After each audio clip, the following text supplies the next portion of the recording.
பாத்துக்குங்க நல்லா பாத்துக்குங்க. இதுதான் ஊட்டி மலை. எப்படி இருக்கு? சூப்பரா இருக்கா? இங்க பாருங்க, அந்த மஸ்ட் எல்லாம் மேல அப்படியே முகில்ல போய் தொடுது பாருங்க. ஏங்க ஊட்டிக்கு போலாங்களா? எங்கீங்க நிறைய கஸ்டமர்ஸ், ஊட்டி கஸ்டமர் இருந்தாங்க, அடிக்கடி போவாங்க.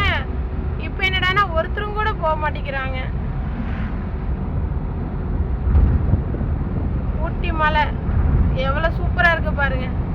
உண்மையிலேயே இந்த பக்கம் எல்லாம் பாக்குறதுக்கே ரொம்ப அழகா இருக்குங்க. நான் முதல் கார் ஓட்டி பழகின புதுசுல ஃபர்ஸ்ட் ஹீல்ஸ் ஏறினது வந்து மாதேஸ்வரன் மலைங்க. கொளத்தூர்ல இருந்து போனோம். அந்த ஃபர்ஸ்ட் டைம் எங்க தாத்தா எங்க கூட வந்தாரு. தாத்தா, நான் இந்த மாதிரி ரோட்ல எல்லாம் ஓட்டிருக்கிறேன், மலையில ஓட்டுனதுல தாத்தா கொஞ்சம் பயமா இருக்குன்னு. அவர் சொன்னாரு, உடுகன்னு போட்டு பார்க்கலாம் அப்படின்னாரு. நான் வந்து என் குடும்பத்தோட போகும்போது எனக்கு ஒரு சின்ன பயத்தோடவே போனேன். ஆனால் குடும்பம் கூட இருக்கிறதுனால எவ்வளோ சேஃப்டியாக நம்ம ஓட்டுவோம்ல. சக்ஸஸாக போய் கீழே இறங்கி வந்ததையும் எங்கள் தாத்தா சொன்னார், எல்லாருமே கற்றுக்கிட்டு தான் ஏறுறாங்களா, ஏறி தாண்டா கற்றுக்குறாங்க அப்படின்னாரு. அதுக்கடுத்து ட்ரிப் வந்து வால்பாறை வந்துச்சு. வால்பாறையெல்லாம் சான்ஸே இல்லை.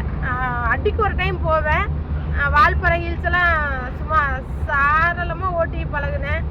அடுத்தது கொல்லிமலை ஹில்ஸ். லைஃப்லேயே கொல்லிமலை ஹில்ஸ் ஃபஸ்ட்டு ஏறும்போது ஏறி மேலே நின்று தலை சுற்ற ஆரம்பிச்சிருச்சு. அவ்வளோ ஒரு ஹீல். காரு விட்டு இறங்கவே மாட்டேன். ஃபஸ்ட்டு ட்ரிப்பு கார் விட்டு இறங்கினா எனக்கு தலை சுற்றுது, நான் இறங்க மாட்டேன் அப்படின்னு. கொல்லிமலை ஹில்ஸ்லாம் ரொம்ப டேஞ்சரான ஹில்ஸ். எனக்கு தெரிஞ்ச ஹில்ஸ் 78 ஊசியே கொண்ட ஊசி வளைவு ஏதோ இருக்கும். ஃபஸ்ட் டைம்லாம் நான் ரொம்ப ஜர்க்கானேன்.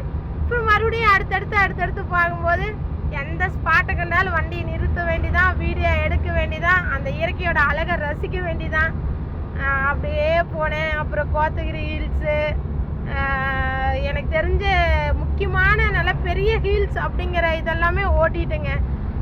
இப்போலாம் ஹில்ஸ்னாவே குஷி போட்டுட்டு போவோம். ஏன்னா அந்த இயற்கையோட அழகை அதில் போய் நம்ம அனுபவிக்கும் போது வர சந்தோஷம் எவ்வளோ கொடுத்தாலும் ஈடாகாது. அவ்வளோ சந்தோஷமாக இருக்கும். முதல்லலாம் ஹீல்ஸ்னால் நான் டிமாண்ட் பண்ணுவேன். எனக்கு ஒரு நாளைக்கு இவ்வளோ சேல்ரி அப்படிங்கிற மாதிரிலாம் சொல்லுவேன். இப்போல்லாம் எனக்கு சேல்ரி தாண்டி இந்த மாதிரி மலைப்பகுதியெல்லாம் போகிறது ரொம்ப பிடிக்குது. கொடுக்குறது கொடுங்க, வாங்க போவேன், எடுங்க அப்படின்னு வண்டி எடுத்துறது. நான் உண்மையிலேயே நல்ல லைஃப் வந்து பெருசாக படிக்கலை, பெருசாக சம்பாதிக்கலை, ஆனால் ஒவ்வொரு நிமிஷமும் நான் ஜாலியாக இருக்கேன். தேங்க்யூ.